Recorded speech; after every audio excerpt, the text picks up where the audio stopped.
Welcome to Droid Sage. Today, we are going to look at 11 unique devices, ranging from phones with physical paper address books to ones that can repel mosquitoes. But first, I have a question for you. What is the most interesting phone you have ever used? Leave a comment down below. Also, if you like tech videos like this, you can subscribe to our channel. We are starting with a device born from the cryptocurrency boom. This is the Sirin Labs Finney. At first glance, it looks like a fairly standard rugged smartphone, but it hides a secret mechanism that defines its entire existence. The Finney was marketed as the world's first blockchain smartphone. The company behind it, Sirin Labs, wanted to solve the problem of storing cryptocurrency securely on a mobile device. Their solution was a physical sliding mechanism. When you slide the top part of the phone upwards, a second, smaller screen emerges from the back. This is not just for show. This second screen activates a cold storage wallet that is physically separated from the main Android operating system. This means that even if the main phone gets hacked or infected with malware, your Bitcoin and Ethereum remain safe in that isolated hardware. It was an incredibly ambitious idea for crypto enthusiasts who wanted to trade on the go without carrying a separate hardware wallet. The phone itself cost nearly $1,000 and had a very distinct angular design that screamed cyberpunk. If the Finney was about financial security, the Purism Librem 5 is about personal privacy. This phone was not built for people who want the latest apps or the best camera. It was built for people who are terrified of big tech tracking their every move. The Librem 5 runs on a fully Linux-based operating system called PureOS, not Android or iOS. It is effectively a portable desktop computer in the shape of a phone. The most fascinating feature of this device is found on the side of the chassis. It features 3 physical hardware kill switches. These are literal switches that you can toggle to physically cut the power to the camera, the microphone, and the Wi-Fi and Bluetooth modems. When you flip that switch, there is zero chance of an app secretly listening to you or watching you because the hardware itself has been disconnected. It is the digital equivalent of pulling the plug. The phone is thick, heavy, and frankly a bit slow compared to modern flagships, but it serves a very specific audience. For journalists, activists, or anyone who values absolute privacy over convenience, the Librem 5 is a rare tool in a world of surveillance. This next device blurs the line between a smartphone and office furniture. The Jablocom Raven looks exactly like a traditional landline desk phone. It has a receiver on a cord, a heavy base, and it sits on your desk. However, if you look closer at where the number pad should be, you will see a large touchscreen running Android. The Jablocom Raven is essentially a smartphone trapped in the body of a desk phone.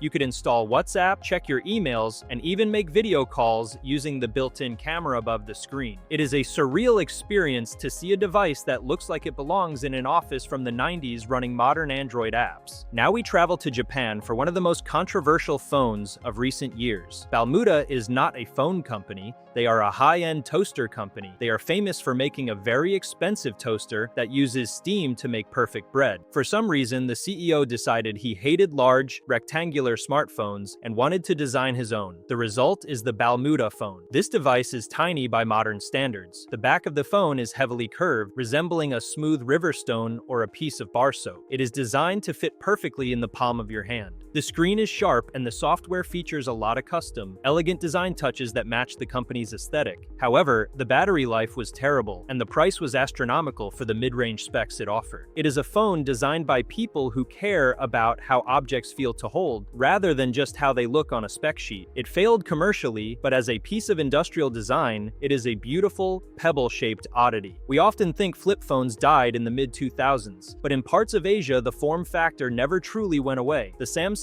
Galaxy Folder 2 is the perfect bridge between the old world and the new. On the outside, it looks like a classic, stylish flip phone from 2005. It has a satisfying snap when you close it, and it features a physical T9 keypad. However, once you open it, you realize it runs a full version of Android. You can tap the screen to scroll through Instagram or watch YouTube, or you can use the physical buttons to navigate the interface. It is a jarring mix of nostalgia and modern capability. The Galaxy Folder 2 was popular among older older users who preferred physical buttons, but also among digital minimalists who wanted a smartphone that did not dominate their lives. There is something incredibly deliberate about having to physically open your phone to check a notification. It adds a layer of friction that stops you from doom scrolling. While other phones are getting bigger, the IKKO Mindone is trying to vanish. This is a brand new device that recently made waves on crowdfunding platforms. It is marketed as a tiny, card-sized AI smartphone. The Mindone is incredibly small, barely larger than a credit card. It features a nearly square 4-inch AMOLED screen that makes it look like a communicator from a sci-fi movie. The standout design feature is the camera. It has a single 50-megapixel camera module that rotates. If you want to take a selfie, you physically flip the camera unit to face you. This saves space and ensures high quality for both front and rear photos. But the real selling point is the software. It runs a dual operating system. You can use standard Android 15 for your apps, or you can switch to Mind Mode, which is an AI-focused interface designed to handle tasks for you. LG was known for trying weird ideas, but the LG K7i takes the prize for the most specific utility ever built into a phone. Released exclusively in India, this phone had a feature that no other smartphone has ever attempted. It claimed to repel mosquitoes. The back cover of the phone had a distinctive hexagonal grille. This was not a speaker for music. It was an ultrasonic sound wave emitter. LG claimed that this emitter produced sound at a frequency that humans could not hear, but that mosquitoes absolutely hated. It was called Mosquito Away technology. The marketing showed happy families sitting around the phone, safe from insect bites. It might not have worked perfectly, but you have to admire the creativity of turning a phone into a pest control device. Staying with LG, we have a flagship that tried to change how we unlock our phones. The LG G8 ThinQ looked like a normal premium smartphone, but hidden in the top notch was a special Z camera, or time-of-flight sensor. This sensor enabled a feature called Hand ID. Instead of scanning your face or your fingerprint, the LG G8 scanned the veins in your hand. You would hover your palm over the phone, and it would map the unique pattern of your hemoglobin to unlock the device. It sounded like spy technology. Along with this, they introduced air motion gestures. You could control music volume or answer calls by waving your hand in the air like a wizard, without ever touching the screen. In practice, it was finicky. You often looked ridiculous waving at your phone trying to get it to notice you. However, the vein recognition technology was genuinely secure and innovative. LG eventually shut down their mobile division, and features like Hand ID were lost to history. But the G8 remains a monument to a time when companies were desperate to find the next big unlock method. Before the iPhone changed everything, Samsung released the Alias 2, and it had one of the coolest keyboards ever made. This was a dual hinge phone. You could open it vertically like a standard flip phone, or you could open it horizontally to reveal a wide messaging keyboard. But here is the magic part. The keys were not just printed plastic. They were clear keys with e-ink technology underneath them. This meant the keys could change their display depending on how you held the phone. If you opened it in phone mode, the keys showed numbers. If you opened it in messaging mode, the keys magically transformed into a keyboard with letters. It was like magic. You could even change the layout to show symbols or numbers dynamically. This technology was light years ahead of its time. Number 10 is the exact opposite of every other phone on this list. It is called John's phone. Created by a Dutch advertising agency, it was marketed as the world's simplest phone. It does not have a color screen. It does not have a camera. It does not have texting capabilities. It does not even have an address book software. If you want to save a phone number on John's phone, you have to open a small hatch on the back of the device. Inside, there is a tiny physical paper pad and a small pen. You literally write your contacts on paper and store them inside the phone. The front has a tiny display on the top that only shows incoming and outgoing numbers, similar to an old calculator. The battery lasts for weeks because the phone does absolutely nothing other than make calls. It is a phone for people who hate phones. The user interface is a physical button on the side for volume and a switch to lock it. We finish our list with a device that is as terrifying as it is impressive. The Protruly Darling claims the title of the world's first VR smartphone. The design of this phone is shocking. It is extremely long, and protruding from the top are two massive fisheye camera lenses, one on the front and one on the back. These lenses allow the phone to capture full 360-degree video and photos. The phone was encased in leather and gold, with actual diamonds embedded in the luxury version, making it look like an expensive piece of jewelry for a Bond villain. The idea was that you could shoot 360-degree content and then view it on the phone or upload it to VR platforms. However, the camera lenses stuck out out so much that you could never put the phone in your pocket without scratching them or feeling uncomfortable. It also included a thermal sensor